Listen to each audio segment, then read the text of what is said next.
Hi guys, ಎಲ್ಲರೂ ಹೇಗಿದ್ದೀರಾ? ಏನಪ್ಪ ವಿಷಯ ಅಂದರೆ ನನಗೆ ಜೋಳದ ರೊಟ್ಟಿ ತುಂಬ ಇಷ್ಟ. ಅದು ಉತ್ತರ ಕರ್ನಾಟಕ ಸೈಡ್ ಮಾಡ್ತಾರಲ್ವಾ, ಅದಂದರೆ ತುಂಬ ಇಷ್ಟ. ಸೊ ನನ್ನ ಕೊಲಿಗೊಬ್ಬರು ತರಿಸಿದ್ರಂತೆ, ನನಗೂ ತಗೊಬಂದು ಕೊಟ್ಟರು. ಇದ್ರ ಜೊತೆಗೆ ಚಟ್ನಿ ಪುಡಿ ಇದ್ರೆ ಚೆನ್ನಾಗಿರುತ್ತೆ ಅಂತ ನನಗನ್ನಿಸ್ತು. ಅವರು ನನಗೆ ಹೇಳ್ಕೊಟ್ಟಿದ್ದಾರೆ ಚಟ್ನಿ ಪುಡಿ ಹೆಂಗೆ ಮಾಡೋದು ಅಂತ. ಸೊ ಅದನ್ನು ನಾನು ಇವಾಗ ಟ್ರೈ ಮಾಡಬೇಕು. ಅದು ನನಗೆ ವಿಡಿಯೋ ಮಾಡ್ಕೊಂಡು ಟ್ರೈ ಮಾಡೋಣ ಅಂತ ಇದ್ದೀನಿ. ಬನ್ನಿ ಮಾಡೋಣ. ನೋಡಿ ಜೋಳದ ರೊಟ್ಟಿ ಹೇಗಿದೆ. ಇಂಗ್ರೀಡಿಯೆಂಟ್ಸ್ ಏನೇನು ಬೇಕಂದರೆ ಒಣಮೆಣ್ಸಿಕಾಯಿ ಅಂತೆ, ಕಡಲೆ ಬೀಜ ಜಾಸ್ತಿ, ಕರಿಬೇವು, ಸ್ವಲ್ಪ ಹುಣಸೆಹಣ್ಣು, ಸ್ವಲ್ಪ ಬೆಳ್ಳುಳ್ಳಿ ಮತ್ತು ರುಚಿಗೆ ತಕ್ಕಷ್ಟು ಉಪ್ಪು. ಇಷ್ಟರಲ್ಲೇ ಮಾಡ್ಬೋದಂತೆ. ನೋಡೋಣ, ಟ್ರೈ ಮಾಡೋಣ ಹೇಗೆ ಬರುತ್ತಂತ. ಸೊ ಫಸ್ಟ್ಗೆ ಇದನ್ನ ಸುಮ್ಮನೆ ಹಂಗೆ ಲೈಟಾಗಿ ಬಿಸಿ ಮಾಡ್ಕೊತಾ ಇದ್ದೀನಿ ಬೆಳ್ಳುಳ್ಳಿನ.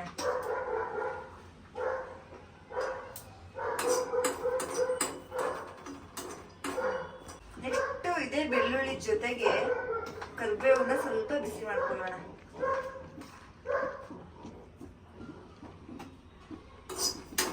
ಇದು ಮೂರನ್ನು ಹಂಗೆ ಸುಮ್ಮನೆ ಲೈಟಾಗಿ ಬಿಸಿ ಮಾಡ್ಕೊತಾ ಇದ್ದೀನಿ. ಈಗ ಒಣ ಮೆಣಸಿನ್ಕಾಯಿನ ಚೆನ್ನಾಗಿ ಫ್ರೈ ಮಾಡ್ಕೊಳ್ಳೋಣ.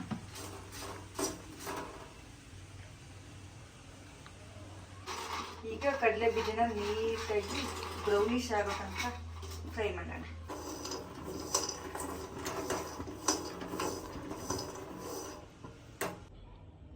ಈಗ ಸ್ವಲ್ಪ ಅಷ್ಟೇ ಉಪ್ಪು ಹಾಕೊತೀನಿ, ಆಮೇಲೆ ಎಷ್ಟು ಬೇಕಷ್ಟು ಹಾಕೊಳ್ಳೋಣ. ದಪ್ಪ ಉಪ್ಪು ಹಾಕೋಣ ಅಂತ ಇದ್ದೆ, ಬಟ್ ಅರ್ಧ ರುಬ್ಬೋಣ ಅಂತ ಅಂದ್ಕೊಂಡಿದ್ದೀನಿ ತರಿಯಾಗಿ. ದಪ್ಪ ಉಪ್ಪು ಹಾಕಿದ್ರೆ ಆಮೇಲೆ ಎಲ್ಲ ಹಂಗೆ ಸಿಗುತ್ತೆ. ಸೊ ಹಿಂಗಾಗಿ ಫಸ್ಟ್ ಇದನ್ನು ರುಬ್ಕೊಂಡು ಆಮೇಲೆ ಕಡಲೆ ಬೀಜ ಹಾಕೋಣ.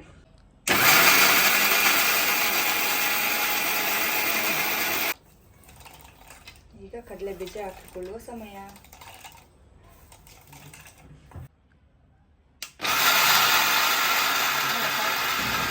ಟೇಸ್ಟ್ ಅಂತೂ ಸಖತ್ತಾಗಿತ್ತು. ತಿನ್ನುವಾಗ ವಿಡಿಯೋ ಮಾಡೋಣ ಅಂದ್ಕೊಂಡು ಮರ್ತೇ ಹೋಗ್ಬಿಟ್ಟಿದ್ದೀನಿ. ಇದಾಗಿತ್ತು ಇವತ್ತಿನ ವಿಡಿಯೋ. ಸಬ್ಸ್ಕ್ರೈಬ್ ಮಾಡಿ, ಶೇರ್ ಮಾಡಿ, ಲೈಕ್ ಮಾಡಿ. Thank you.